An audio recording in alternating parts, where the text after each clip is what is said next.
steal from my best friend. The tale begins with Penelope and Poe. She's what you call plugged in. She's got all the latest techno gadgets. They sometimes get in the way of our friendship. Hey, Penelope, can you help me with problem number 9? Penelope? Penelope! Sorry, Callie. I was listening to Miley Cyrus. She's the best. I kind of thought so. I can always tell when you're plugged in because you're so tuned out. What did you say? Even Miss Edgar had a hard time getting Penelope Ann to stop. Penelope Ann, put away that iPod and get back to conjugating those verbs. Yes, ma'am. Hey, Callie, check out this YouTube video I just downloaded. It's hilarious. Didn't you hear what Miss Edgar said? You're going to get us in trouble. Come on, Callie. Have a little fun in a while. This is wicked cool. All you ever do is listen to the music and talk on the phone. Hello? There's more to life than that. What about your friends? What about your grades? What about problem number 9? Oh, speaking of phones, you should see my new Ruby Red. It's like so awesome. That's right. If it wasn't her iPod, it was her cell phone. Here, let me text you. ANSWR2 #9 equals lame. LOL. Smiley face. That's not funny, Penelope. Aren't you listening to anything I'm saying? This phone is sick. Check out the ringtone. It sounds just like a beating heart. Or how about this one?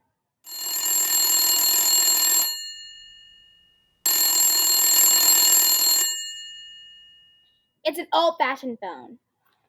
Penelope, all you do is talk and text and text and talk, text, talk. It's getting a bit annoying.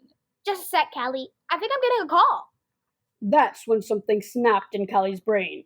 Penelope Ann's perplexing passion for electronic gab, the unceasing chatter, the endless buzzing and ringing and beeping, it drove Callie bonkers! Oh, that cell phone! Ugh! I just had to do something about Penelope Ann's Post's annoying cell phone. That's when she started scheming. I decided I would sneak into class at recess and hide that metallic crimson ruby red cell phone with its amazing array of ringtones. Not steal it, mind you. I would hide it when it wouldn't bother us anymore. Every day, for 7 days, she crept into the room and searched Penelope Ann's backpack. But every day the phone wasn't there. No doubt Penelope Ann was yapping away with it somewhere on the playground. On the 8th day, she again crept into the room. She was unzipping the pack when...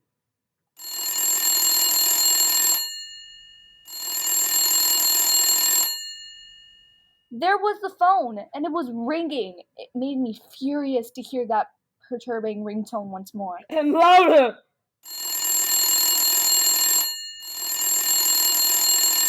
I could stand it no longer. I grabbed it. Ah! Oh! And I smashed it on the desk.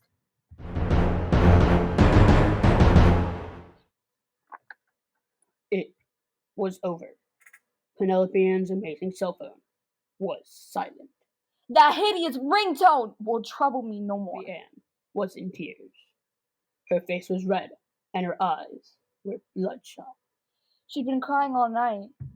Miss Edgar called for Principal Allen. He came right away.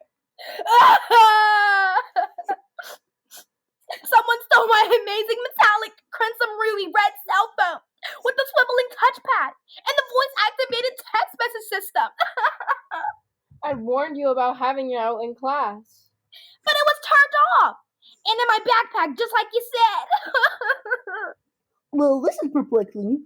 Children, this is precisely why we recommend you leave your electronic equipment at home. Perhaps it hasn't been stolen at all. Yes, perhaps you've just misplaced it.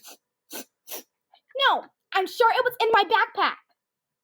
Remember the time you were certain you turned in your homework, yet it was in your backpack all the while? Happens all the time. It's not like that at all. Hey, my marble bag is missing too. Have you tried calling it? Who's marbling? No, the cell phone. Penelope Ann should have call her number and see if it rings. They all stared at her. Yes, it's true. I suggested she dial her own number, but was I worried? Of course not, for I had cleverly hidden the metallic crimson of shards of a forever silence ruby red inside an empty crayon box in the deepest depths of my desk. That's a fine idea, Callie. I'll be back with my own cell phone in a jiffy. While Principal Allen left the room to get his own cell phone, Miss Egger ignored Penelope Ann's sobs and returned to teaching. Today, children, we're discussing the classic short story Telltale Heart. As Miss Edgar taught, I sat back and took pleasure in how I'd fooled them, but it was painful to watch Penelope cry like that. It had to be done.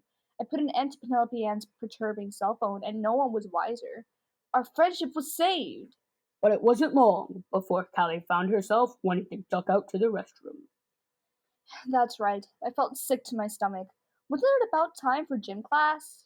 In the story, the narrator thinks he's gotten away with the perfect crime.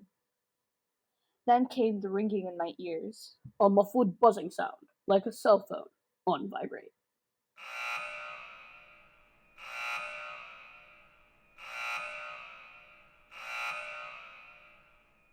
No doubt my stomach retched. I raised my hand, but Miss Edgar chattered on.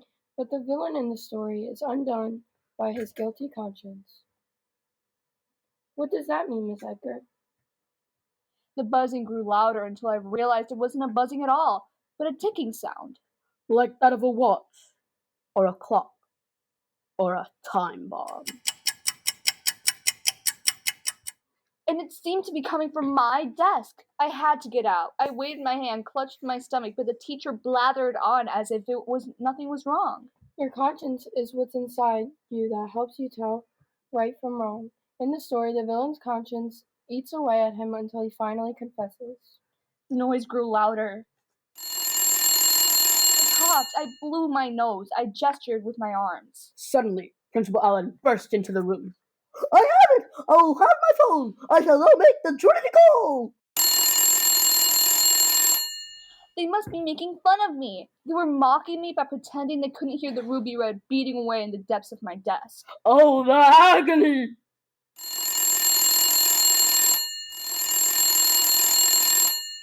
There's no answer. Well, that seems to be dead. You see, you must have been a good girl and left it turned off and at home. Problem solved then. Back to your lesson, Miss Egger. Be sure they do some turn talk. What will I ever do without my precious cell phone? Louder, louder! Still, I could stand it no longer. She could stand it no longer. Villains, monsters, I did it, I confess. Search my desk, here, it's the ringing of her annoying cell phone.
A time bomb.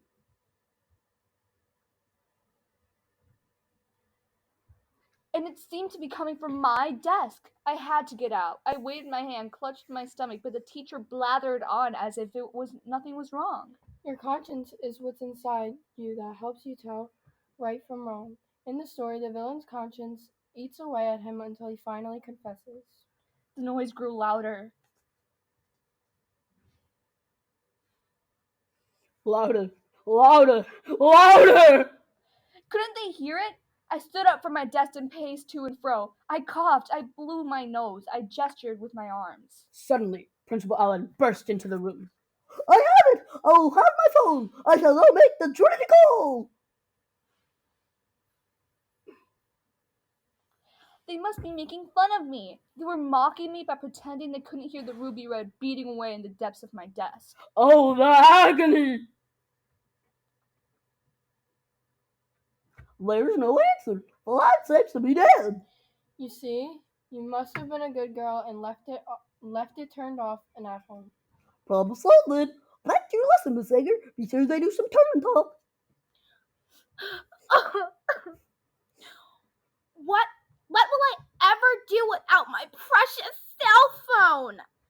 Louder, louder! Still, I could stand it no longer. She could stand it no longer.